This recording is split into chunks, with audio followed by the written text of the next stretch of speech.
ఈరోజు బ్యాంక్ నిఫ్టీలో put side call side మంచి ర్యాలీ వచ్చింది. కానీ మనకి మన స్ట్రాటజీ ప్రకారం ఒక్క ఎంట్రీ కూడా రాలేదు. బ్యాంక్ నిఫ్టీలో ఒక్క ఎంట్రీ కూడా మనకు పడలేదు. అంటే మన స్ట్రాటజీ ప్రకారం ఎంట్రీ అనేది ఎక్కడ చూపించలేదు కాబట్టి మనకు బ్యాంక్ నిఫ్టీలో ఎటువంటి ట్రేడ్ చేయలేదు. కానీ ఈరోజు మనం సెన్సెక్స్లో ఒక్కటే ట్రేడ్ అవకాశం ఒక్కసారే వచ్చింది. ఆ ఒక్క ట్రేడ్ తీసుకున్నాము.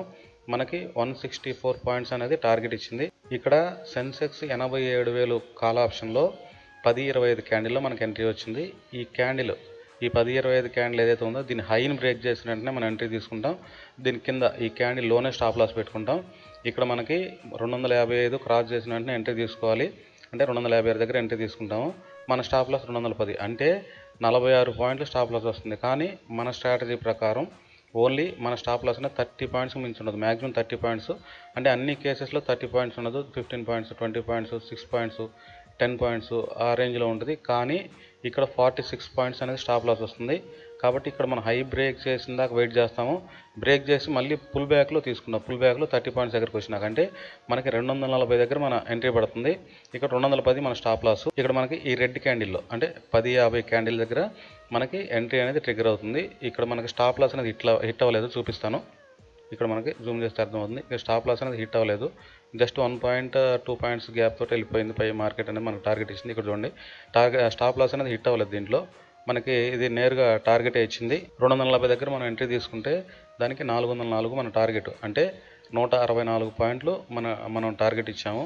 ఇది ఒకేసారి టార్గెట్ అనేది హిట్ అయింది. తర్వాత మార్కెట్ మళ్ళీ ఇక్కడ ఎంట్రీ మిస్ అయిన తర్వాత ఎంట్రీ మనం తీసుకున్న తర్వాత ఒకవేళ అక్కడ ఎంట్రీ మిస్ అయినా నెక్స్ట్ మనం ఎక్కడైతే మనం ఎంట్రీ తీసుకున్నామో కరెక్ట్గా అదే రేంజ్కి వచ్చి మార్కెట్ అనేది మళ్ళీ బౌన్స్ బ్యాక్ అయింది. ఇక్కడ మనం ఏదో గీతలు గీసామనో లేకపోతే మనం చెప్పామనో అక్కడి నుంచి పైకి వెళ్ళదు. కాకపోతే మనం ఒక స్ట్రాటజీని బిల్డ్ చేసుకున్నప్పుడు ఆ స్ట్రాటజీని వర్క్ అవుతుందో లేదని తెలుసుకోవడానికి ఇలాంటి చిన్న చిన్న ఎగ్జాంపుల్స్ అనేది చాలా బాగా వర్క్ అవుతాయి. చూడండి, ఇక్కడికి వచ్చిన తర్వాత మార్కెట్ ఇక్కడిక్కడే తిరిగిన తర్వాత మన టార్గెట్ ఇచ్చిన తర్వాత మార్కెట్ ఇక్కడిక్కడే చాలాసేపు తిరిగింది. తర్వాత మళ్ళీ కరెక్ట్గా మనం ఎంట్రీ తీసుకున్న పాయింట్ దగ్గరకు వచ్చి అక్కడి నుంచే మళ్ళీ రివర్స్ అయింది మార్కెట్. ఇలా మనం తీసుకున్న ఎంట్రీలకి లేదా మనం డ్రా చేసిన లెవెల్స్కి పదే రెస్పెక్ట్ ఇస్తున్నప్పుడు మనం కరెక్ట్ వేలో వెళ్తున్నట్టే. ఈ విధంగా ట్రేడ్ చేయడం అనేది ఒక వారం, ఒక నెల, ఒక రోజు లేదా ఒక 10 రోజుల్లో రాదు. ఇది మార్కెట్లో మీరు దీర్ఘకాలికంగా కొనసాగాలంటే మార్కెట్ని ప్రతిరోజు చూడాలి, అబ్జర్వ్ చేయాలి, దాని మీద అనాలిసిస్ చేయాలి. నీకంటూ ఒక సపరేట్ స్ట్రాటజీని బిల్డ్ చేసుకోవాలి. వాడెవడో కాల్స్ ఇస్తాడని, వాడెవడో అకౌంట్ హ్యాండ్లింగ్ చేస్తాడని మీ క్యాపిటల్ మొత్తం లాస్ చేసుకోవద్దు. ట్రేడ్ చేయడం అంటే అది ఆప్షన్స్లో ట్రేడ్ చేయడం అంటే నీ దగ్గర పర్ఫెక్ట్ స్ట్రాటజీ ఉండాలి. దాన్ని డైలీ అది మార్కెట్కి అనుగుణంగా వెళ్తుందా లేదా అనేది నువ్వు చెక్ చేసుకోవాలి. అంటే నువ్వు ఎవరిని అడగాల్సిన పని లేదు. ఇక్కడికి వచ్చి లైవ్లో క్యాండిల్స్ని అడగాలి. నీ దగ్గర ఒక స్ట్రాటజీ ఉన్నప్పుడు దాన్ని బ్యాక్ టెస్ట్ కూడా కాదు, లైవ్ టెస్ట్లో లైవ్లో కదిలే క్యాండిల్స్ని క్యాండిల్స్ కదులుతున్నప్పుడు దాన్ని లైవ్ క్యాండిల్స్లో పెట్టి లైవ్ క్యాండిల్స్ మధ్యలో పెట్టి ఆ స్ట్రాటజీ కరెక్ట్ కాదా అని చెప్పి పదే దాన్ని అబ్జర్వ్ చేస్తూ ఉండాలి. థంబ్నెయిల్లో చెప్పినట్టు ఆప్షన్స్ ట్రేడింగ్లో పెద్ద లాభాలు వస్తాయంటే ఖచ్చితంగా వస్తాయి. ఎప్పుడు వస్తాయంటే నువ్వు ట్రేడింగ్ని నీ కెరీర్గా ఎంచుకొని ఫుల్ టైం ట్రేడర్ అయి ఉండాలి. ఏదో ఒక గంట మార్కెట్లో కూర్చొని లేదా ఎవడో కాల్స్ ఇస్తే దాన్ని తీసుకుని అది టార్గెట్ కొట్టిన దాకుండి చేసి వెళ్ళిపోతే ఎప్పటికీ ట్రేడర్గా మిగలలేవు. దానివల్ల ఈరోజు ప్రాఫిట్ రావచ్చు, రేపు రావచ్చు, కానీ తర్వాత రోజు అయితే నీకు వచ్చిన ప్రాఫిట్తో సహా నీ క్యాపిటల్ కూడా మాయమైపోతుంది. నిజంగా అలా కాల్స్ ఇచ్చి నీ దగ్గర కమిషన్ తీసుకునేవాడు, నిజంగా 1,00,000కి లాభం తీసేవాడు ఎక్కడో చోట 1,00,000 తెచ్చుకొని 1,00,000 లాభం తీసుకోవచ్చు కదా నీకు కాల్స్ ఇచ్చేవాళ్ళు. కానీ వాళ్ళకి తెలుసు ఏదో ఒక రోజు క్యాపిటల్ జీరో అయిపోతుందని చెప్పి అడ్డగోలుగా ట్రేడ్ చేస్తారు. కాబట్టి నీకంటూ ఒక పర్సనల్ స్ట్రాటజీ అనేది కంపల్సరీ ఉండాలి. ఆప్షన్స్లో ట్రేడ్ చేసేటప్పుడు నీకంటూ ఒక పర్సనల్ స్ట్రాటజీ ఉండి నువ్వు ఒక జాబ్ని ఏ విధంగా అయితే చేస్తావో అక్కడ మీ టీఎల్స్ కానీ మీ మేనేజర్స్ కానీ ఏ విధంగా అయితే రెస్పెక్ట్ ఇస్తావో అదే విధంగా మార్కెట్కి రెస్పెక్ట్ ఇచ్చి నువ్వు నేర్చుకున్న స్ట్రాటజీని లైవ్ మార్కెట్లో కదిలే క్యాండిల్స్ మధ్యలో ఎప్పుడు పెట్టి ఎప్పుడు ప్రాఫిట్ తీయడం మొదలు పెడతావో వచ్చిన లాసెస్ నుంచి ఎప్పుడైతే పాఠం నేర్చుకుంటావో అప్పుడు ట్రేడర్గా నీ జర్నీ మొదలైనట్టు. ముందు నీకు 9 గంటల నుంచి 3:30 గంటల వరకు మార్కెట్లో కూర్చోవడం రావాలి. నీకు లీవ్ కావాలంటే మీ బాస్ని ఏ విధంగా అయితే రిక్వెస్ట్ చేస్తావో అలాగే నీకు సెలవు కావాలంటే నువ్వు కూడా మార్కెట్ని అదే విధంగా అడిగి సెలవు తీసుకోవాలి. Market is supreme. ఎవరైనా సరే మార్కెట్ వెళ్ళే దారిలో వెళ్ళాలి తప్పితే మార్కెట్ ఎగైనెస్ట్గా ఎవరు వెళ్ళరు. ఇక్కడ ఏదో ఒక 2 గీతలు గీసి మార్కెట్ ఇక్కడి నుంచి ఇక్కడ దాకా వెళ్తుంది, ఇక్కడి నుంచి ఇక్కడ దాకా వస్తుంది అని చెప్పినప్పుడు ఖచ్చితంగా పిచ్చోడే. నువ్వు చెప్పినట్టు దానికి మార్కెట్ ఏమన్నా నీ కింద బానిసా కాదు, అది వెళ్ళే దారిలో నువ్వు ఉండాలి అంతే తప్పితే నేను చెప్పినట్టు ఏంటిది నేను గీతలు గీస్తే పైకి పోయిద్ది అంటే దాని దారిలో అది వెళ్ళిపోయింది. మనం నేర్చుకున్న స్ట్రాటజీ మార్కెట్కి అనుగుణంగా ఉందా లేదా చూసుకోవాలి. ఈరోజు 9వ తారీఖు బ్యాంక్ నిఫ్టీలో ఇప్పటికీ 9వ తారీఖు ఇప్పటికీ ఈ రోజుకి మనకి 60 పాయింట్లే. యాజ్ పర్ అవర్ స్ట్రాటజీ 60 పాయింట్లే మనకి ప్లస్లో ఉన్నాం. బ్యాంక్ నిఫ్టీ సెన్సెక్స్లో 387 పాయింట్లు ప్రాఫిట్లో ఉన్నాం. వాడుతుంది సేమ్ స్ట్రాటజీ, బ్యాంక్ నిఫ్టీలో సెన్సెక్స్లో వాడుతుంది సేమ్ స్ట్రాటజీనే. కానీ బ్యాంక్ నిఫ్టీలో అవకాశాలు తక్కువ వచ్చినాయి, 2-3 స్టాప్ లాస్లు హిట్ అయినాయి కాబట్టి అక్కడ 60 పాయింట్లతో ఆగిపోయాం. ఈరోజు ట్రేడే రాలేదు. ట్రేడ్ చేయటం గొప్ప విషయం కాదు, ట్రేడ్ రాని రోజు కూడా మనం ఖాళీగా కూర్చొని మార్కెట్ని గమనిస్తూ ఉంటాం గొప్ప విషయం. అది నీకు ఎప్పుడైతే డిసిప్లిన్ ఏర్పడిద్దో అప్పుడే నీకు మార్కెట్ని అబ్జర్వ్ చేయటం, ట్రేడ్ వచ్చిందాక ఆగటం, లేదా స్టాప్ లాస్ను కూడా నువ్వు తీసుకోగలగటం, స్టాప్ లాస్ ఇచ్చిన తర్వాత కూడా తీసుకోగలగటం వస్తే నీకు ట్రేడ్ చేయడం వచ్చినట్టు. ఇక్కడ మనీ మేనేజ్మెంట్ అనేది చాలా ఇంపార్టెంట్. మనీ మేనేజ్మెంట్ ఇక్కడ నీకు బ్యాంక్ నిఫ్టీలో ప్రీమియం 600-700 ప్రీమియం ఉంటుంది. బ్యాంక్ నిఫ్టీలో నువ్వు బేసిక్ క్వాంటిటీ 35 క్వాంటిటీతో నువ్వు ట్రేడ్ చేయాలంటే నీ అకౌంట్లో 1 lakh క్యాపిటల్ ఉంటే నువ్వు కేవలం 35 క్వాంటిటీతోనే ట్రేడ్ చేయాలి. నా దగ్గర 1 lakh క్యాపిటల్ ఉందని చెప్పి ప్రీమియం 700 ఉందని 100 క్వాంటిటీ తోటి 105-110 క్వాంటిటీతో ట్రేడ్ చేసావంటే ప్రాఫిట్ వచ్చిన రోజు నీకు 10,000-12,000 అట్లా వస్తాయి. లాస్ వచ్చిన రోజు మొత్తం రివర్స్ అయిపోద్ది. మార్కెట్ మన స్టాప్ లాస్ తీసుకున్న రోజు మనకు మార్కెట్ తక్కువ స్టాప్ లాస్ ఇవ్వాలి. ఇచ్చిన రోజు మనం టార్గెట్ ఎక్కువ పెట్టుకొని టార్గెట్ ఇవ్వాలి. మనం ఏదో టార్గెట్ పెట్టుకున్నాం, ఇప్పుడు ఇక్కడ టార్గెట్ ఉంది, ఇక్కడ దాకా వచ్చి మార్కెట్ కానీ నేను ఇక్కడ టార్గెట్ పెట్టలేదు, నా టార్గెట్ ఇంతే ఇక్కడ దాకా పెట్టాను, మళ్ళీ ఇక్కడికి వచ్చింది, నేను ఎంట్రీ తీసుకోలేదు, నాకు అవకాశం ఇవ్వలేదు. ఇంకోసారి అవకాశం ఇస్తే ఖచ్చితంగా తీసుకునేవాడిని, కానీ నాకు అవకాశం ఇవ్వలేదు. ఇక్కడ నుంచి నా టార్గెట్ అయిపోయింది, ఇక్కడ అయిపోయింది, ఇక్కడ నుంచి మార్కెట్ అబ్జర్వ్ చేస్తూనే ఉన్నాను. ఆ బ్యాంక్ నిఫ్టీలో అయితే ఈరోజు అసలు ట్రేడే రాలేదు. ఒక 2 రోజులు ట్రేడ్ చేసి ఒక వారం సెలవు తీసుకొని మళ్ళీ 4 రోజులు ట్రేడ్ చేసి మళ్ళీ ఒక వారం సెలవు తీసుకొని ఇలా చేస్తే నీకు ఎప్పటికీ ట్రేడింగ్ గ్యాంబ్లింగ్ అని మిగిలిపోతుంది. కాబట్టి కానీ నువ్వు ట్రేడింగ్ అనేది నేర్చుకోలేవు. నీకు ఫుల్ టైం ట్రేడర్ అయి ఉండాలి. ట్రేడింగ్ని నీ ప్రొఫెషన్గా ఎంచుకోవాలి. మార్కెట్లో up and downs, gap apps, gap downs ఎన్ని వచ్చినా సరే నీ స్ట్రాటజీ వాటన్నిటికీ తట్టుకొని నిలబడగలగాలి. దాన్ని నువ్వు లైవ్ క్యాండిల్స్ మధ్యలో పెట్టి నువ్వు టెస్ట్ చేసినప్పుడు ఆ స్ట్రాటజీ అనేది బాగా వర్కౌట్ అవ్వాలి. అది నువ్వు లైవ్ మార్కెట్లోనే చూడాలి, బ్యాక్ టెస్ట్లో కూడా కాదు, లైవ్ మార్కెట్లోనే చెక్ చేయాలి. అలా చేసినప్పుడే పెద్ద ప్రాఫిట్స్ అనేది సాధ్యమవుతాయి.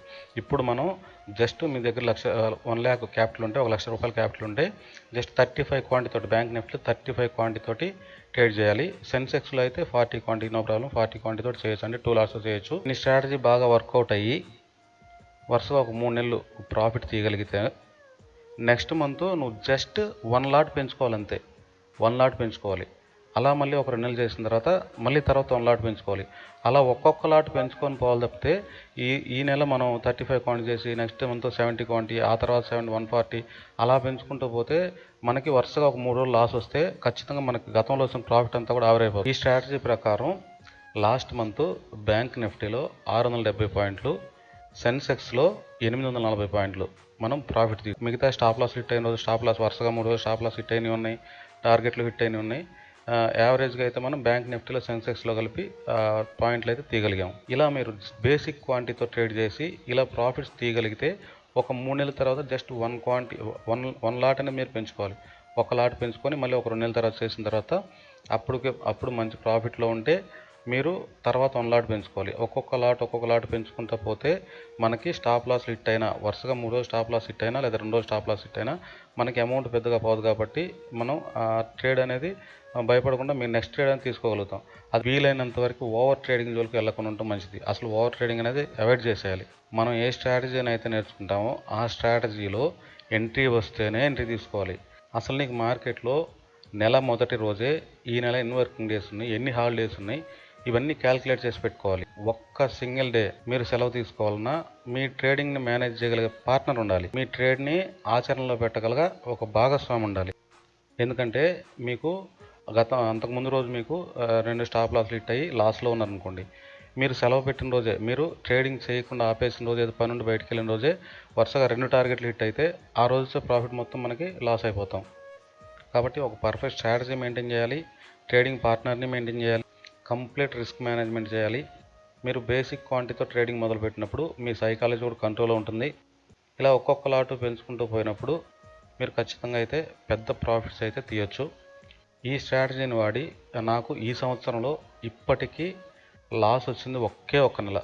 అది 25 పాయింట్స్ ఏదో ఆగస్ట్ నెల 25, 28 ఆ పాయింట్స్. అది బ్యాంక్ నిఫ్టీలో. సెన్సెక్స్లో ప్రాఫిట్ వచ్చింది, ఒక బ్యాంక్ నిఫ్టీలో మాత్రం 25 పాయింట్స్ లాస్. అది ఒక ఆగస్ట్ నెలలో మాత్రమే. ఆగస్ట్ మంత్ మొత్తం ట్రేడ్ చేస్తే 28, 25 పాయింట్స్ లాస్లో ఉన్నాను అంతే.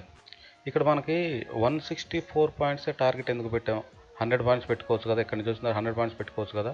164 ఎందుకు పెట్టామంటే మనకి గతంలో మనం ట్రేడ్ చేసిన వాటిలో 64 పాయింట్స్ మైనస్లో ఉన్నాం. కాబట్టి ఆ లాస్ని తీసుకొచ్చి మన టార్గెట్కి యాడ్ చేసాం. కాబట్టి మన టార్గెట్ 164 అయింది. ఈ విధంగా రిస్క్ మేనేజ్మెంట్ అనేది ఈ విధంగా బిల్డ్ చేసుకోవాలి. మీలో ఎవరికైనా ఈ స్ట్రాటజీ గురించి ఫుల్ డీటెయిల్స్ కావాలంటే ఈ కింద కనిపిస్తున్న నెంబర్కి మీరు డైరెక్ట్ కాల్ చేయొచ్చు లేదా వాట్సాప్ చేయొచ్చు. ఈ స్ట్రాటజీ అయితే మీకు 1 మంత్ లైవ్లో దీన్ని ప్రాక్టీస్ చేయించిన తర్వాత మీకు ఈ స్ట్రాటజీ అనేది ఇవ్వడం జరుగుతుంది. ఇది బ్యాంక్ నిఫ్టీలో, సెన్సెక్స్లో చేసుకోవచ్చు. నిఫ్టీలో అనేది మూమెంట్ చాలా తక్కువగా ఉంటుంది కాబట్టి అక్కడ టార్గెట్ అనేది ఓన్లీ 60 పాయింట్సే ఉంటుంది. నిఫ్టీలో ఓన్లీ 60 పాయింట్సే టార్గెట్. ఇంకోటి మనం బీటీఎస్టీలకి వాటికి అసలు ట్రేడ్ అనేది ఉంచాం. నెక్స్ట్ డే క్యారీ ఫార్వర్డ్ అయితే ఒక్క ట్రేడ్ కూడా చేయం. ఈరోజు ఎక్స్పైరీ ఉంది, దీంట్లో ట్రేడ్ చేయకూడదు, ఇవన్నీ పనికిమాలిన మాటలు. నెక్స్ట్ వీక్ ఎక్స్పైరీలో మాత్రం ప్రీమియం కరిగిపోదా? ఇప్పుడు ఇక్కడ ప్రీమియం కరిగిపోయేది అయితే ఇక్కడ నుంచి చూడండి ఒకసారి, ఇక్కడ నుంచి 289 నుంచి 480 దాకా, అంటే 200 పాయింట్లు ఉంటుంది. ఎక్స్పైరీ రోజు ప్రీమియం డీకే కంపల్సరీగా ఉంటుంది. కానీ మన దగ్గర పర్ఫెక్ట్ స్ట్రాటజీ ఉండి మంచి ర్యాలీ వెళ్తుంది అనుకున్నప్పుడు ప్రీమియం డీకే కూడా ఏం చేయాలి, టైం డీకే కూడా మనకి ఏం చేయలేదు. ప్రీమియం అనేది డీకే అవ్వదు. ఇక్కడ మనకి ఒక్కటే ఒక టార్గెట్ ఉంటుంది. ఒకసారి ఎంట్రీ తీసుకున్న తర్వాత అయితే టార్గెటా లేదా స్టాప్ లాస్ అంతే ఉంటుంది. ఫస్ట్ టార్గెట్ అని ఇక్కడ పెట్టి ఇక్కడికి వచ్చిన తర్వాత కాస్ట్ పెట్టుకోండి అని చెప్పి మళ్ళీ కిందకు వచ్చిన తర్వాత స్టాప్ లాస్ చేంజ్ చేయమని ఇలా ఏమి ఉండదు. ఒక్కటే target, first target, second target, third target అని పెద్ద బూతు. అవన్నీ వినటానికే కానీ అవి ఎన్ని కలగలిపి పోగేసినా సరే ₹1 అవ్వదు. ఇక్కడెక్కడో ఫస్ట్ టార్గెట్ పెట్టుకున్నాం అనుకోండి, ఫస్ట్ టార్గెట్కి వచ్చిన తర్వాత 50% బుక్ చేస్తే ఇక్కడికి వచ్చింది, మళ్ళీ వచ్చి అయిపోయాం. ఇక్కడ 50% బయటకు వస్తావు. దాంట్లో నీకు మనీ మేనేజ్మెంట్ ఎక్కడుంది, రిస్క్ మేనేజ్మెంట్ ఎక్కడుంది? లేదు. నువ్వు ఇక్కడ పెట్టుకున్న తర్వాత డైరెక్ట్గా స్టాప్ లాస్ హిట్ అయితే స్టాప్ లాస్ హిట్ అయ్యేదేమో నేరుగా హిట్ అవుతుంది. నీకు టార్గెట్ వెళ్ళేది మాత్రం ముక్కలుగా తీసుకుంటున్నావు. దాంట్లో ఇంకెక్కడుంది రిస్క్ మేనేజ్మెంట్, మనీ మేనేజ్మెంట్? ఎక్కడున్నాయి? కాబట్టి ఫస్ట్ టార్గెట్, సెకండ్ టార్గెట్, మూడో టార్గెట్ ఇవన్నీ పెద్ద భూత పదాలు. ఈ స్ట్రాటజీ కావాలంటే మాత్రం మీరు కింద కనిపిస్తున్న నెంబర్కి అయితే డైరెక్ట్ కాల్ చేయొచ్చు లేదా వాట్సాప్ చేయండి.